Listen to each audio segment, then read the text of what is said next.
Plastic surgery used to be a taboo subject that people didn't talk about openly. No, they didn't, but now it is all out in the open. So who's getting what and how much is being spent? Marcelino Benito explains. Americans are willing to spend whatever it takes to tweak their look. Plastic surgery is a billion-dollar industry. Last year alone, Americans spent $16.7 billion for work on their bodies.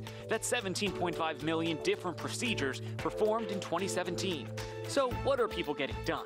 Breast implants, lipo, and nose jobs are most popular. They make up nearly 43% of all surgeries.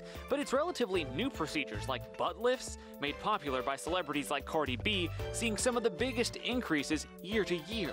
It's the ladies forking out most of the cash for these surgeries. 92% are women, 3/4 are 40 or older. Most surgeries are performed on the West Coast. No surprise there, but 17% of plastic surgeries are happening in these 8 states, including right here in Texas. Keep in mind, whatever you want done is going to cost you. A facelift alone is more than $7,000, and you'll likely spend even more than that. 41% of people now opting to have multiple improvements done at the same time.